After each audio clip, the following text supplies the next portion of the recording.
Hello, my customer success friends. 𝘧𝘪𝘱𝘕𝘬𝑚 here from CSM Practice. Today I have with me Chris Singh, Global Head of Customer Success for SAP. Great.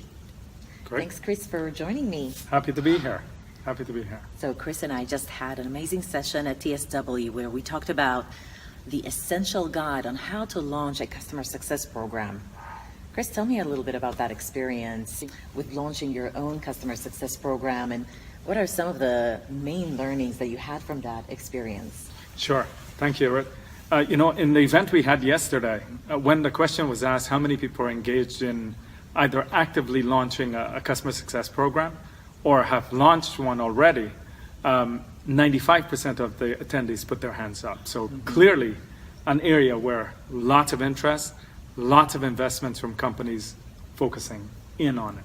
We had the good fortune of doing this well over a year ago, of converting from a very support-oriented thinking to a much more success-oriented thinking. In the launching of it, we wanted to make sure the customer was at the center of everything that we did. So we orchestrated really driving not only customer outcomes, but making sure that we could quantify back what we were driving for those customers. That's awesome. In a meaningful way. So Chris, what I've noticed, and we talked about it in the session, is that when companies are moving towards developing a customer success practice, they have three types of challenges.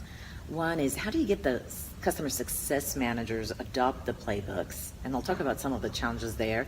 How do you adjust everybody in the company to understand what is it that your team does and how to play with them so that we can maximize value together? And then lastly is, like, sometimes clients, they're used to work with the company in a certain way and they don't get it, they don't give you the right level of engagement, if you will. So I wanted to kind of tap into each one of these layers. From a customer success management perspective, or the CSM perspective, you start with the fundamental question: what's in it for me? The basic principle to anybody from a value perspective is, how does this affect me? How does it benefit me? So I think one of the defining things you can do is really be clear with the CSM what the role is and what their inputs are into that role and how they can make it successful. When you drive out things like a playbook, what you can't do is have somebody in isolation create those playbooks. The playbook is really relational. You have a lot of dependencies, and the CSM is at the center of orchestration for the customers. So if you don't listen to their input and make it their playbook, right, versus a playbook, then you're going to start to have some trouble. We did that very effectively, where they felt they owned the playbook, and that has worked very well for us in that area. And you did another very interesting thing, which is roll it out in phases. So once you've developed a playbook, you typically sort of almost doing an A/B testing. You take a cohort of customers or a region and you implement in there. Tell me about that process. Why did you do that and what kind of results did you get? Yeah, no, hey, look, it was really important for us not to go with a big bang, because with big bangs, if you lack the certainty that it was going to hit the mark, then what you're going to end up doing is confuse a lot of people, waste a lot of money and time in getting things out, and then people lack the conviction in believing. We took a much more regional approach to make sure that we prove it out. And why did we want to do this? We wanted to make sure we first answered the internal question of saying, look, a CSM could look and say, my goodness, in my region, we piloted certain kinds of thought leadership, change management, governance for customers, benefits that we were bringing. And I saw firsthand as a CSM that it worked. So I go from a belief to faith to conviction. And once that CSM has that conviction, then it became really powerful for us. And after we did that and made sure it worked, not only for the CSMs, but from our customer feedback, we then made sure we went down on this mass rollout where we spread it to other regions. That way we didn't have to go back and do a lot of correction and confuse a lot of people. So that helped big time. One of the playbooks that I hear the most pushback is about the QBR and having value playbooks, where the customer success managers all of a sudden need to start talking about strategy and understand what is the strategy of the company, because then it elevates their conversation from talking to the admin or even the business lead to having developed a relationship with the executive decision maker. And that's tough if the company as a whole never really had that kind of relationship except for the salespeople. What are some of the tips you can share with our audience to say, how do you overcome that? Within our company, our customers' organization, changes happen. So you may form a relationship with somebody, a couple months later that person promoted or gone, and then you have to reestablish that relationship again. So it can't only be predicated on a relationship. It's about what value you're bringing to the organization in a quantifiable way. We wanted to make sure that at QBRs, as an example, we elevated the conversation from tasks that were done to business value outcome that we were able to drive for those customers. In essence, not only replaying it back to the admins, but going one step up, because we were finding that there was a disconnect between the admins and senior executives within the company. So we wanted to make sure those QBRs were very focused on what value did we bring with this customer success management in.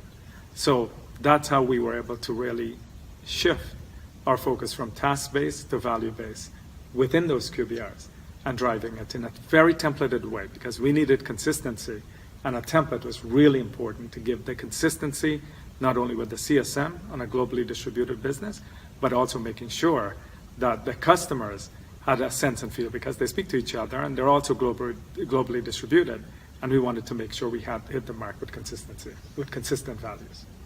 So what I'm hearing is you have to have consistency of experience, you have to define it, and the templates create a consistency in the customer experience.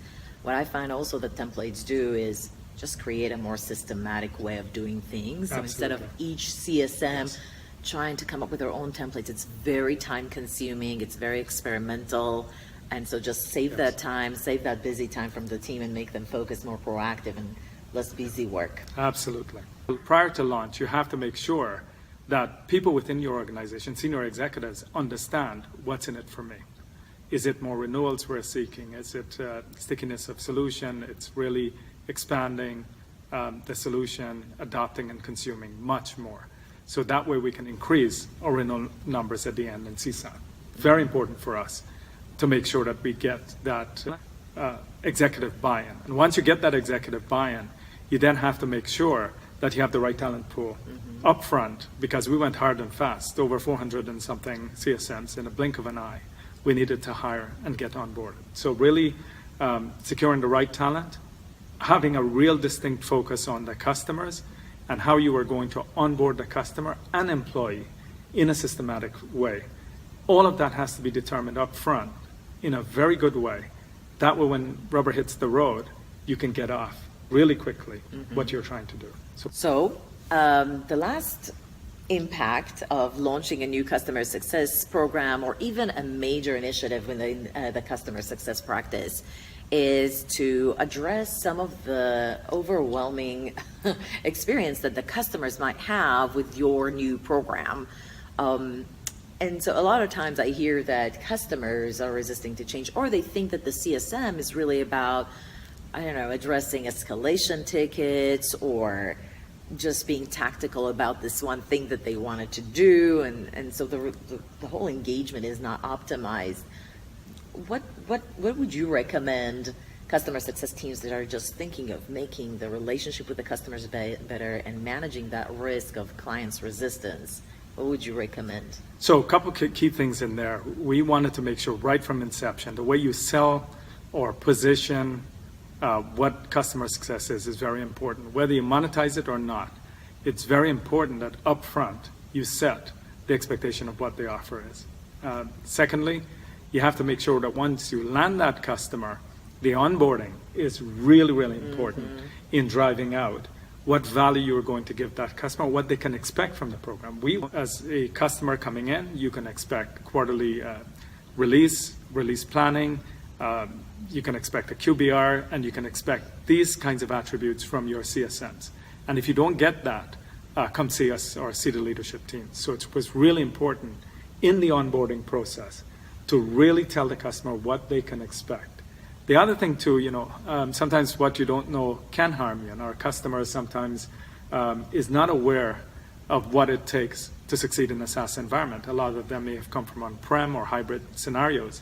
where they don't have a keen understanding of or knowledge of what it takes to succeed in the cloud.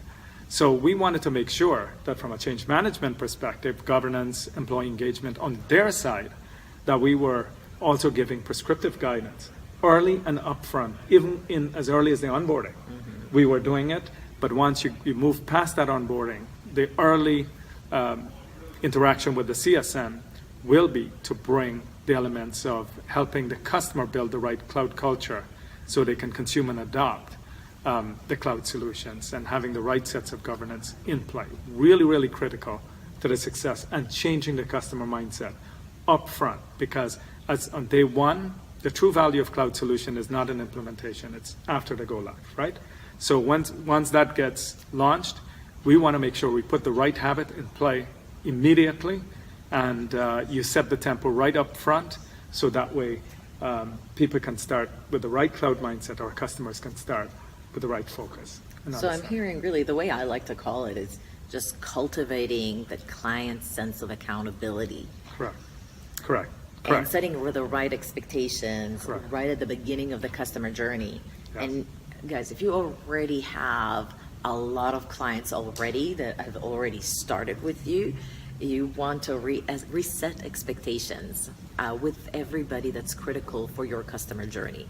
And sometimes that takes a lot of work to just get all those stakeholders in a room, Yes. but clearly it is possible. Absolutely.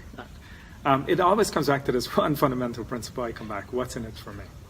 Right? Yes, I heard it's you that say, yeah. It's that fundamental thing that we all humans have, with Yeah. what is in it for me. And the admins that our customers and who have cloud solutions are trying to be heroes within their organization and justify the reason why the solution exists. And the reason changes over time. It's not static.